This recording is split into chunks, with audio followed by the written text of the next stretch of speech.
দর্শক আমন্ত্রণ, যমুনা টেলিভিশনের নিয়মিত আয়োজন 24 ঘন্টায়। আপনারা জানেন দিনের উল্লেখযোগ্য ঘটনাপ্রবাহে আমরা কথা বলে থাকি রবি থেকে বৃহস্পতি সপ্তাহের 5 কর্মদিবসে যমুনা টেলিভিশনের স্টুডিও থেকে সরাসরি সম্প্রচারিত অনুষ্ঠানে। এবং আজ আপনাদের সঙ্গে আছে আমি মাহফুজ মিশা। আপনারা জানেন বিএনপি চেয়ারপারসন বেগম খালেদা জিয়ার বহু প্রতীক্ষিত উচ্চ চিকিৎসার জন্য যে লন্ডন যাত্রা, সেটি উনি যাচ্ছেন। রাত 10টায় তার রওনা দেওয়ার কথা ছিল। রাস্তায় উপচে পড়া মানুষের ভিড়, হাজার হাজার নেতাকর্মী বিএনপির রাস্তায় নেমে এসছে তাকে শেষবারের মতো দেখতে, তাকে বিদায় সংবর্ধনা জানাতে। সে কারণে এখন পর্যন্ত আমি যদি ভুল না করি, তিনি বিমানবন্দর এলাকায় প্রবেশ করেছেন এখন পর্যন্ত। বিশেষায়িত সেই বিমানটি যেটি কাতারের আমিরের পক্ষ থেকে তাকে নিয়ে যাওয়ার জন্য এসছে, সেটিতে এখনও রওনা দিতে পারেননি।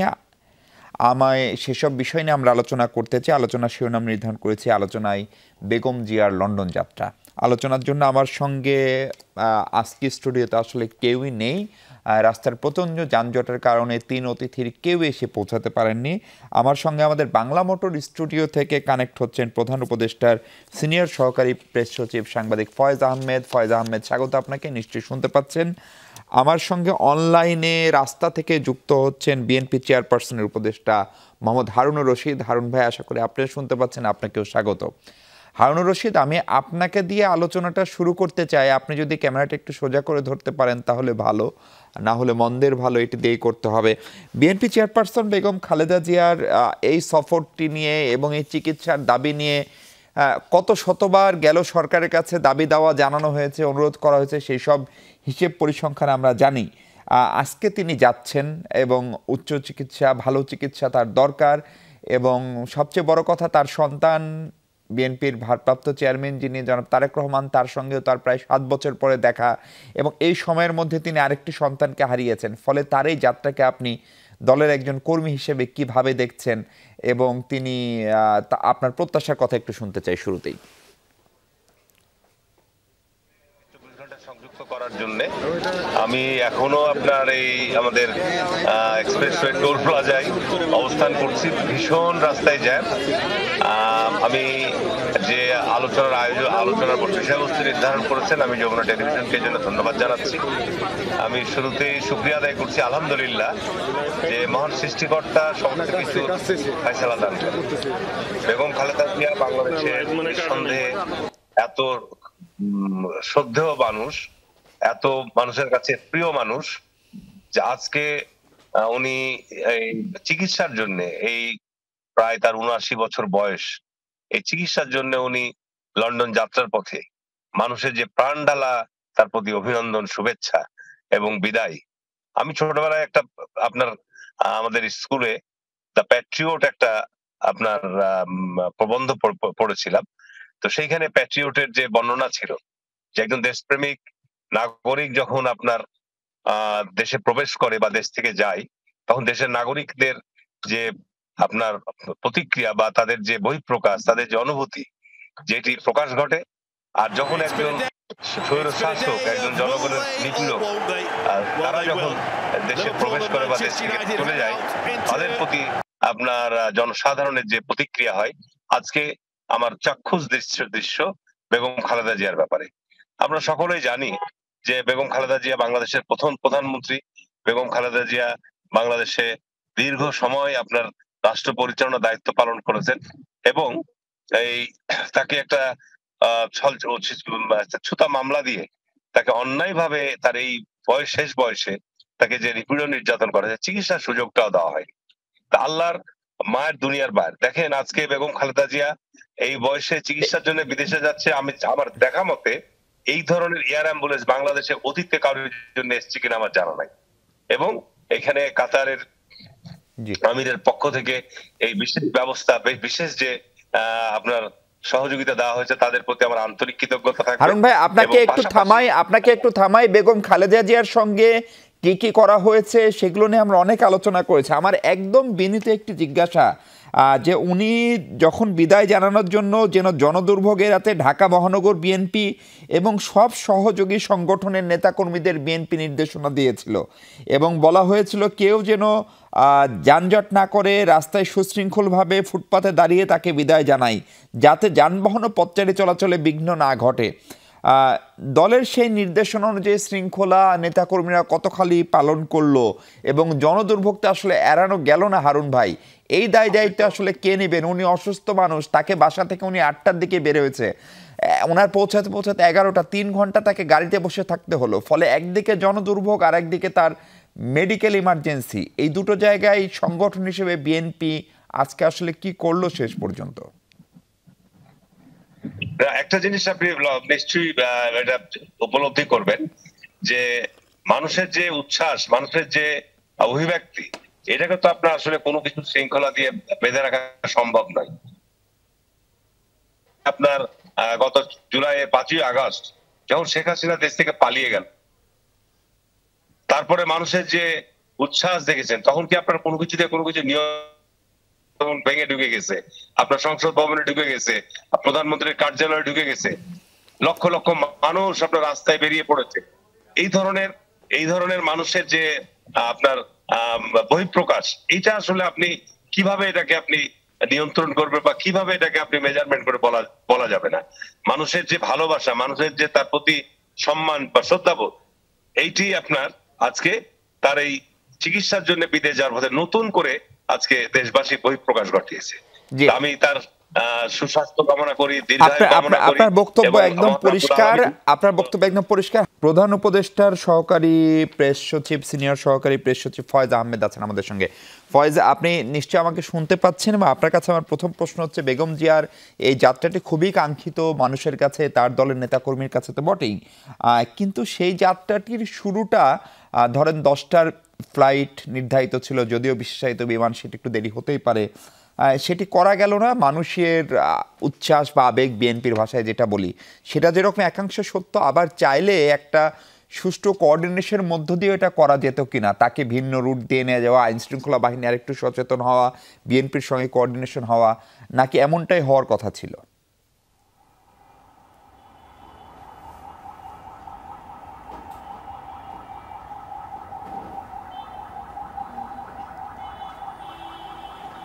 ফয়েজ, আপনি কি আমার প্রশ্নটি শুনতে পেয়েছেন? আপনি একটু দয়া করে আবার প্রশ্নটি করুন, আপনার প্রশ্নটি ভালো করে শুনতে পাইনি। জি ফয়েজ ভাই, আমার প্রশ্নটি হচ্ছে যে বেগম জিয়ার আজকে যে যাত্রা, সেই যাত্রাটি নির্ধারিত সময়ে তিনি করতে পারলেন না। বাসা থেকে 8টায় বের হওয়ার পরেও রাস্তার যানজট এবং নেতাকর্মীরা তাকে ভালোবাসতে কিংবা বিদায় জানাতে এসছেন। বিষয়টা হচ্ছে যে তার সঙ্গে সেনাপ্রধান দেখা করেছেন, পুলিশ প্রধান দেখা করেছেন, দলের একটা নির্দেশনা ছিল। ফলে কোথাও একটা কোঅর্ডিনেশনের অভাব হলো কি না, বিশেষ করে রাস্তাঘাট পরিষ্কার রাখার ক্ষেত্রে যারা আগ্রহী, উৎসাহী, তাদেরকে সারিবদ্ধভাবে দাঁড়াতে, নাকি সরকার এই জায়গাটা একেবারে ছেড়ে দিয়েছিল যে বিএনপি তাদের মতো করেই করুক? না, দেখুন, বিএনপি চেয়ারপারসন বেগম জিয়া উন্নত চিকিৎসার জন্য বিদেশ যাচ্ছেন, এটা মানে আপনি এখন থেকে যদি 5 মাস আগে কল্পনা করতেন, এটা একটা বিস্ময়কর ঘটনা। সেই ঘটনা আবির্ভাব ঘটছে আজকে, যে মানুষ দেখছে যে তাদের প্রিয় নেত্রী, বিশেষ করে বিএনপি নেতাকর্মীরা উন্নত চিকিৎসার জন্য বিদেশ যাচ্ছেন। অনেকেই ওনাকে এক নজরে দেখার জন্য নানান ধরনের আবেগ আছে, এটা সত্য। বিএনপিও, যদি আমি বলি, তার দলের পক্ষ থেকে এক ধরনের দায়িত্বশীল আচরণ করার চেষ্টা করেছে, সকল নেতাকর্মীকে কিছু নির্দেশনা দিয়েছে। এখানে সরকারের কাছে সবচেয়ে গুরুত্বপূর্ণ বিষয় ছিল গুলশান থেকে এয়ারপোর্ট পর্যন্ত বেগম জিয়া যেন নির্বিঘ্নে পৌঁছাতে পারেন, সেটা নিশ্চিত করা। সেজন্য আপনি দেখুন, বিভিন্ন জায়গায়, বিভিন্ন স্পটে কিন্তু রাস্তায় যান চলাচলে এক ধরনের স্থবির অবস্থা তৈরি হয়েছে, কারণ শহরের ওই অংশটুকুকে নিশ্চিত করার চেষ্টা করা হয়েছে যানজট মুক্ত রাখার।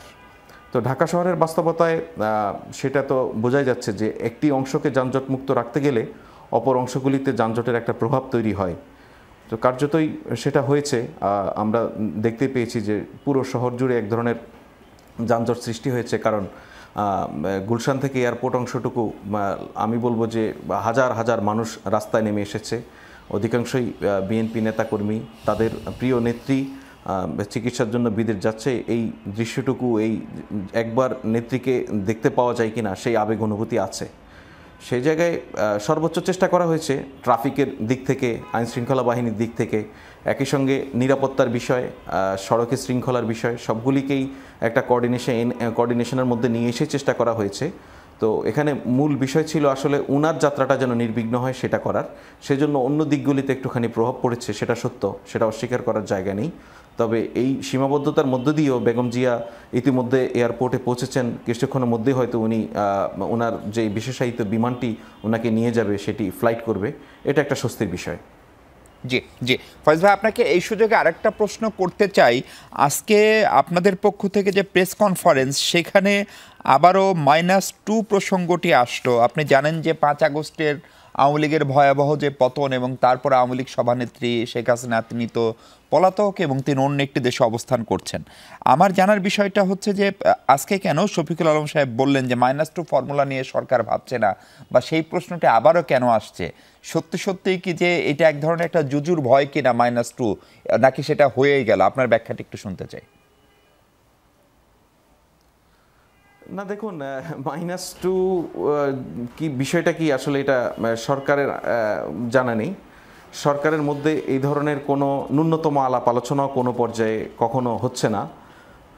তারপরেও অতীতে বাংলাদেশের রাজনীতিতে এই ধরনের শব্দ বা এই ধরনের আলোচনা হয়েছে বলেই নাগরিকদের মধ্যে হয়তো এক ধরনের উদ্বেগ উৎকণ্ঠা আছে। কিন্তু সরকারের দিক থেকে সরকারের কোনো পর্যায়ে, বিশেষ করে প্রধান উপদেষ্টার কার্যালয় সংশ্লিষ্ট যতগুলি দপ্তর আছে, ওনার সঙ্গে যারা সমন্বয় করেন সরকারের কাজে, তাদের কোনো পর্যায়ে এখন পর্যন্ত এই ধরনের কোনো আলোচনা কখনোই শোনা যায়নি। আর প্রশ্নটি কেন আসলো সেটা আসলে আমাদের প্রেস কনফারেন্সে নয়, অন্য একটি আলোচনায় হয়তো এসেছে। যারা প্রশ্নকর্তা হয়তো তারাই তাদের উদ্বেগের জায়গা থেকে করেছেন, কিন্তু আমরা এতটুকু উদ্বেগের বাইরে গিয়ে উদ্বেগ থেকে মানুষকে মুক্ত করার জন্য বলতে পারি যে সরকারের কোনো পর্যায়ে এই ধরনের কোনো আলোচনা হচ্ছে বলে সরকারের জানা নেই। জি, আমার সঙ্গে যুক্ত হয়েছেন জোনায়েদ সাকি, গণসংহতি আন্দোলনের প্রধান সমন্বয়কারী। জোনায়েদ সাকি, স্বাগত আপনাকে। এবং দুঃখ প্রকাশ করছে যে আপনাকে আমরা স্টুডিওতে নিয়ে আসতে পারিনি। জোনায়েদ সাকি, আপনি কি আমাকে শুনতে পাচ্ছেন? আমি শুনতে পাচ্ছি, আপনি আমাকে শুনতে পাচ্ছেন? জি, আপনাকে শুনতে পাচ্ছি জোনায়েদ সাকি। জোনায়েদ সাকি, আপনি অনেক আগে থেকেই একটা নতুন রাজনৈতিক বন্দোবস্ত তৈরির কথা আপনি বলেন। আপনি আজকেও বলেছেন যে আগামী নির্বাচন হবে নতুন রাজনৈতিক বন্দোবস্ত তৈরির নির্বাচন। প্রশ্ন হচ্ছে, সংক্ষেপে যদি একটু বলেন সেই নতুন রাজনৈতিক বন্দোবস্তটা কি, এবং গত 5 মাসের যে কর্মকাণ্ড তাতে সেই নতুন রাজনৈতিক বন্দোবস্তের পথে আমরা হাঁটছি কিনা, নাকি গতানুগতিক যে রাজনীতির চর্চা সেটি আমরা আবারও দেখতে পাচ্ছি? ধন্যবাদ আমাকে। আপনি আমার সহালোচক সহ যারা দেখছেন সবাইকে সালাম শুভেচ্ছা জানাই। আজকে বিএনপি চেয়ারপারসন বেগম খালেদা জিয়া তার চিকিৎসার জন্য বিদেশ যাচ্ছেন, এবং সেই কারণে এয়ারপোর্টের দিকে যে মানুষের ঢল, সেটার একটা তীব্র যানজটের সৃষ্টি হয়েছে, যার ফলে আমি নিজেও বেশ ঘন্টা দেড়েক রাস্তায় যানজটের থেকে আপনাদের স্টেশনে পৌঁছতে পারিনি শেষ পর্যন্ত। এখন আমি জুমে এখানে যুক্ত হলাম। তো যে বিষয়ে ইতিমধ্যে দর্শকরা হয়তো জেনেছেন যে আজকে বিএনপি চেয়ারপারসনের বিদেশ যাত্রা ইত্যাদি বিষয়ে আমরা রাজনৈতিক আলোচনায় ফিরি। যখন বাংলাদেশে আমরা নতুন একটা রাজনৈতিক বন্দোবস্তের কথা বলছি, মানে হচ্ছে বাংলাদেশে বিদ্যমান যে ক্ষমতা, সেই ক্ষমতার নিয়মটা কি হবে, ক্ষমতা কিভাবে পরিচালিত হবে। মূলত ক্ষমতা ব্যবস্থা, ক্ষমতা পরিচালনার নিয়ম, নতুন একটা নিয়মের কথাই আমরা বলছি।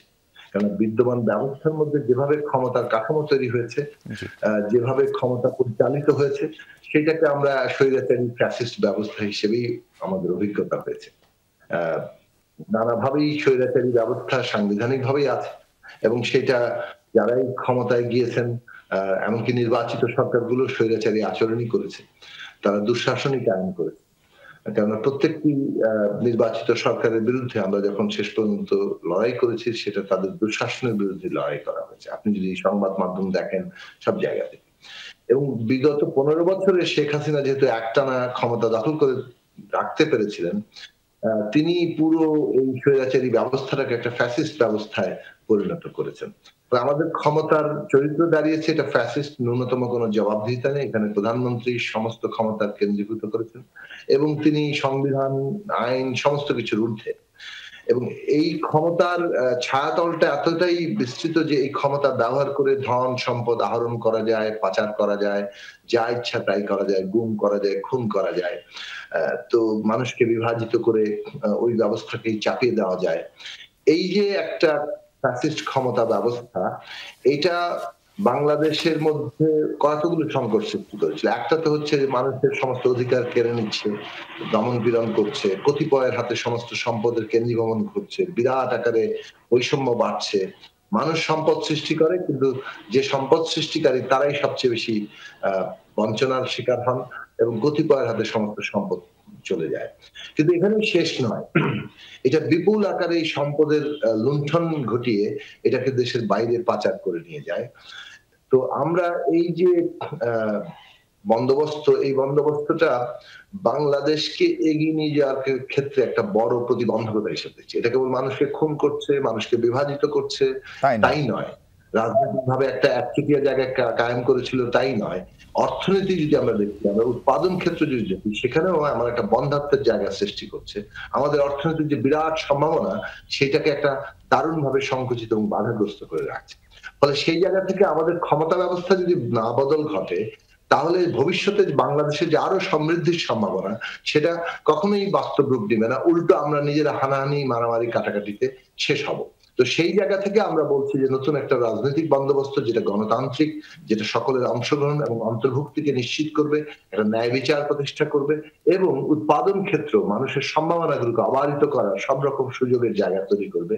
ক্ষমতা জবাবদিহিতার মধ্যে থাকবে, ফলে ক্ষমতা ব্যবহার করে যে ধন সম্পদ আহরণের জায়গা, যেগুলো পাচার, লুটপাট, এগুলো সাকিব ভাই, সেই পথে কি আমরা এগোচ্ছি? গত 5 মাসে সেই পথে এগোনোর কোনো লক্ষণ আপনি দেখেন, নাকি আগের সেই গড্ডালিকা প্রবাহে বা আগের মতোই? হ্যাঁ, আমরা মনে করি যে এই সরকারটা যেটা গঠিত হয়েছে তার দুটো বড় কাজ। একটা তো হচ্ছে দৈনন্দিন রাষ্ট্র পরিচালনা তাকে করতে হচ্ছে। এটা এমন না যে 3 মাসের জন্য একটি সরকার।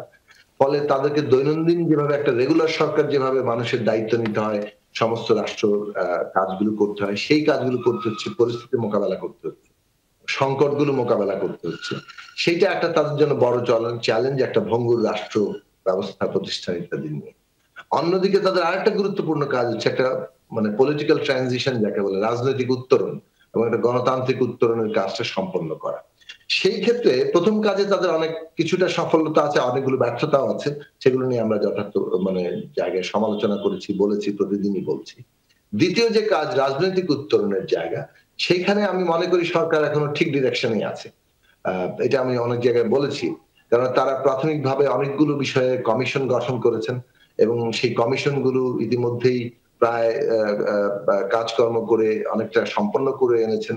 তারা অনেকেই রিপোর্ট তাদের চূড়ান্ত করছেন এবং সেটা দ্রুতই জমা দেবেন। এইসব কমিশনের রিপোর্ট গুলো নিয়ে সরকার আবার সমস্ত অংশীজনের সাথে, স্টেক হোল্ডারদের সাথে আলোচনা করবে এবং সেই আলোচনায় একটা কমন মিনিমাম সংস্কারের বিষয়গুলো নির্দিষ্ট হবে। মানে নতুন বন্দোবস্ত কিসের উপর দাঁড়াবে, কতগুলো আমাদের সংবিধান থেকে শুরু করে অনেকগুলো রাষ্ট্র ব্যবস্থা, প্রতিষ্ঠান, একদম পরিষ্কার জোনায়েদ সাকি, একদম পরিষ্কার। আমরা একটা বিরতি নিই, বিরতির পর ফিরে আমরা সেই সংস্কারকে রাজনৈতিক দলগুলো কতখানি পর্যন্ত মানবেন। আজকেও প্রধান উপদেষ্টার প্রেস উইং এর পক্ষ থেকে বলা হয়েছে দলগুলো বেশি সংস্কার না চাইলে ডিসেম্বরেও নির্বাচন হতে পারে। বড় দলের নেতা, বিএনপি নেতা হারুনুর রশিদও আছেন আমাদের সঙ্গে। হারুন ভাই, আপনার কাছে সেই প্রসঙ্গে জানতে চাইবো, তার আগে দর্শক ছোট্ট একটা বিরতি নিই।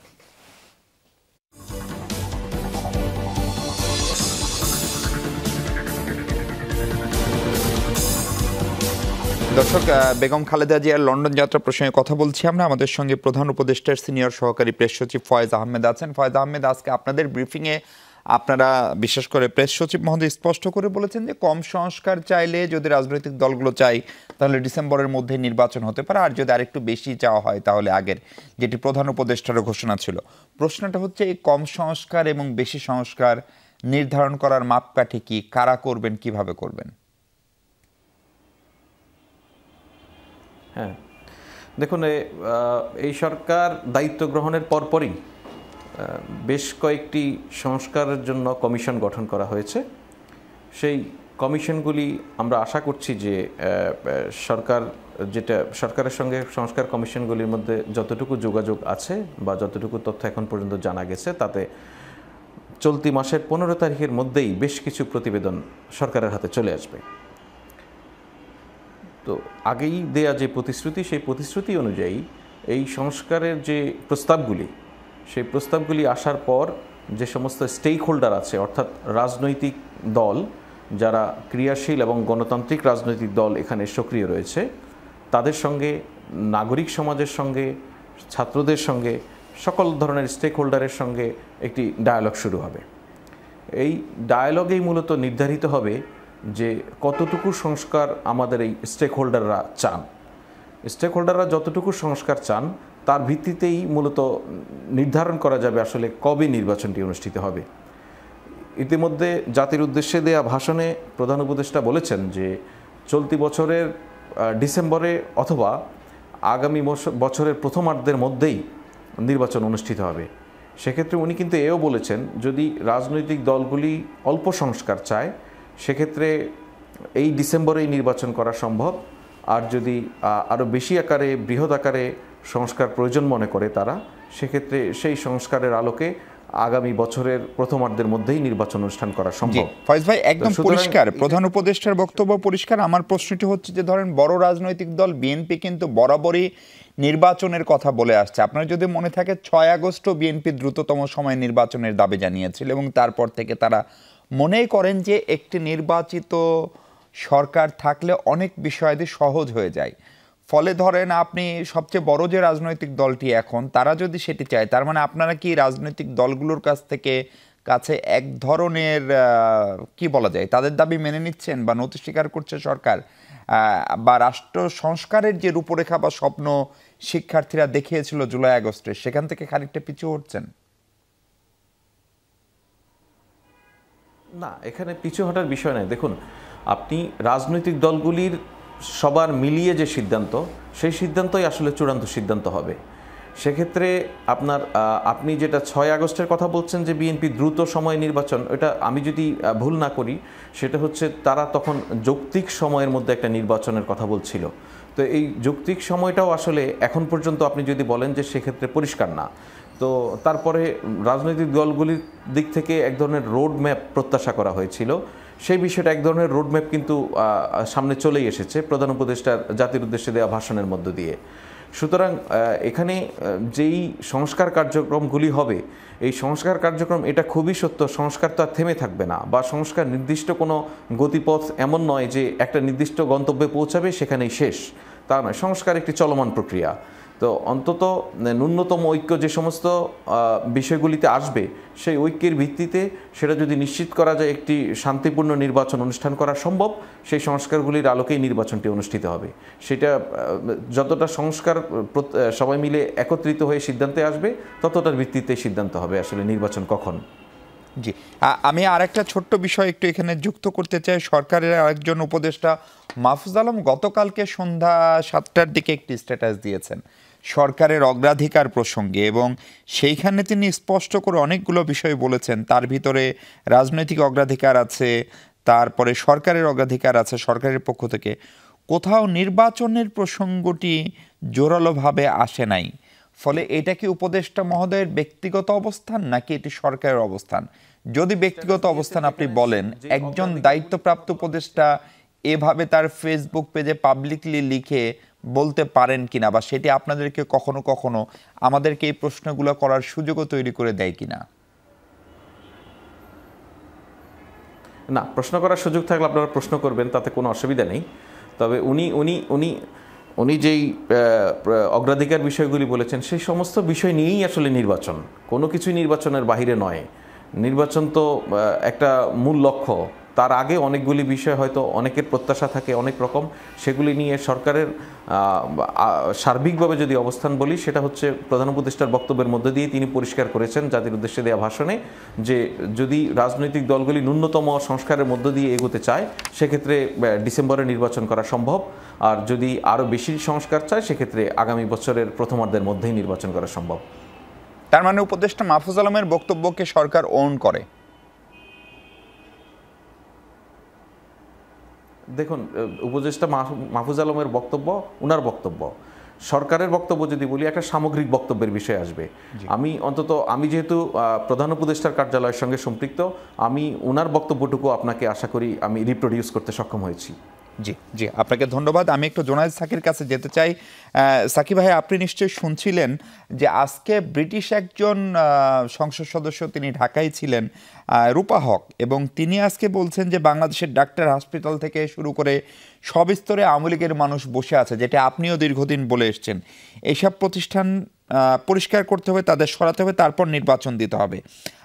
আবার উনি এটাও বলেছেন যে আমরা এক পার্টিকে বাদ দিয়ে আরেক পার্টি দিয়ে যদি সিস্টেম রিপ্লেস করি সেটিও ভালো না। তিনি বাংলাদেশি বংশোদ্ভূত ব্রিটিশ নাগরিক। তার এই বক্তব্যকে কিভাবে দেখেন, এবং 54 বছরেও এই যে এই ধরনের কথা বলা এবং এ ধরনের যে ইঙ্গিত দেওয়া, সেটা আমাদের জন্য আসলে কতখানি সম্মানেরও?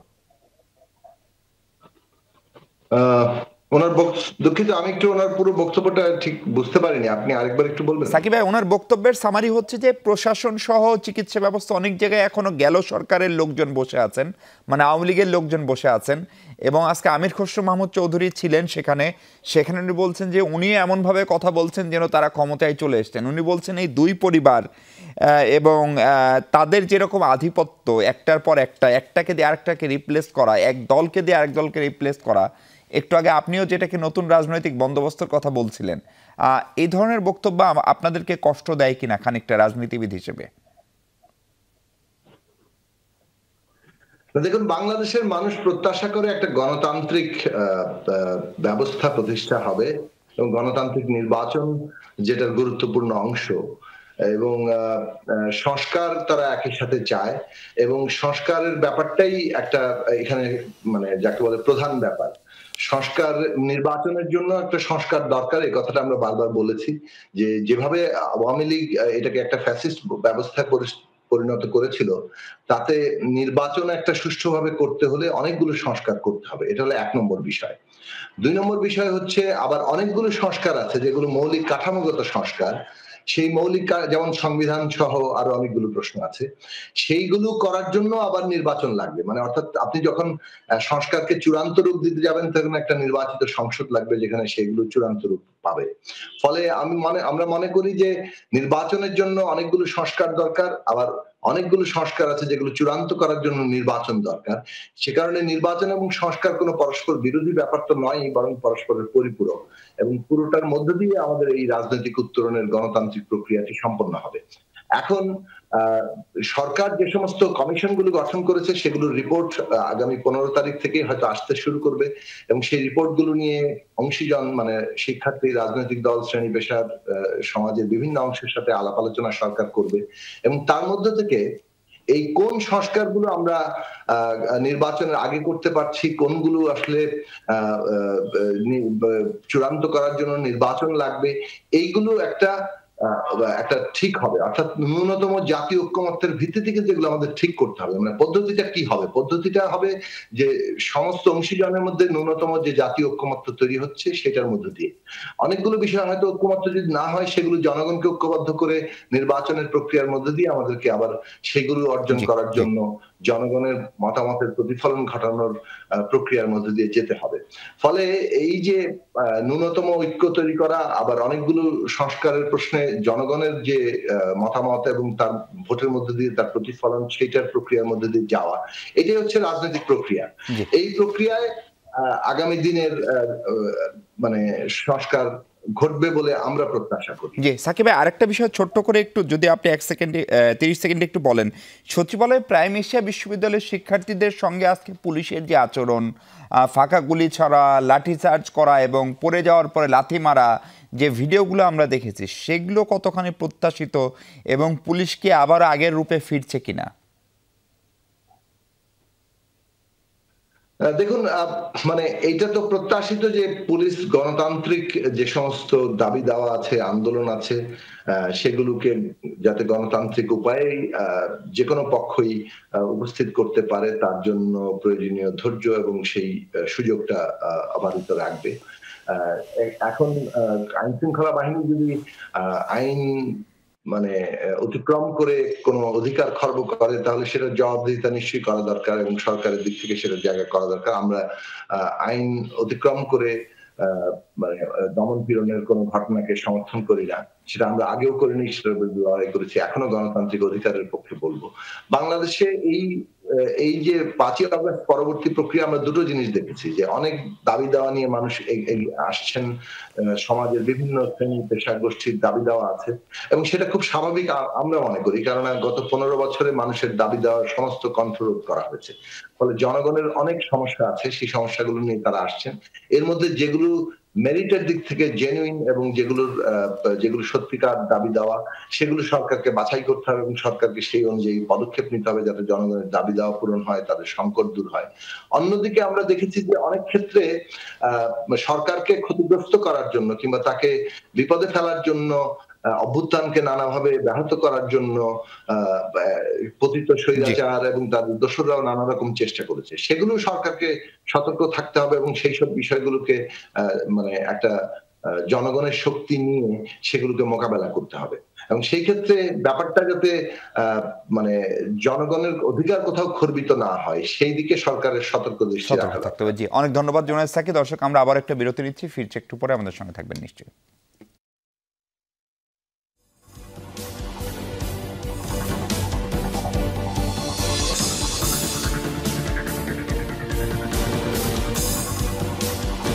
দর্শক, আরেকবার স্বাগত। আমরা আলোচনা করছি বেগম জিয়ার লন্ডন যাত্রা প্রসঙ্গে। আমার সঙ্গে মাত্র স্টুডিওতে যুক্ত হয়েছেন বিএনপি চেয়ারপারসন উপদেষ্টা হারুন রশিদ। হারুন ভাই, আপনাকে স্টুডিওতে স্বাগত এবং দুঃখ প্রকাশও করছি যে যেভাবে আমরা অনুষ্ঠানটা চালাচ্ছি সেটা আসলেও কঠিন।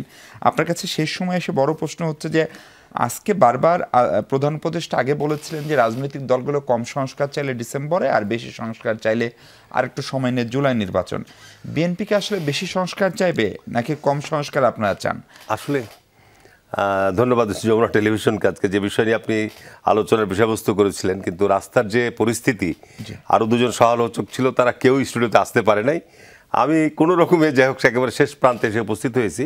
বিষয়টা হচ্ছে যে সংস্কার বিচার সম্পূর্ণ না করে আপনার নির্বাচন করা যাবে না, এইটা আমি মনে করি যে একটা কনস্পিরেসি, নির্বাচনকে বিলম্বিত করা এবং জাতির যে সংকট, জাতির যে বিভিন্ন বহুমুখী যে সমস্যাগুলো উত্তর বাড়ছে, এটা যতক্ষণ পর্যন্ত একটা নির্বাচিত সরকার না আসবে ততক্ষণ কিন্তু আপনার এই সংকট এবং সমস্যাগুলো আরও বাড়বে।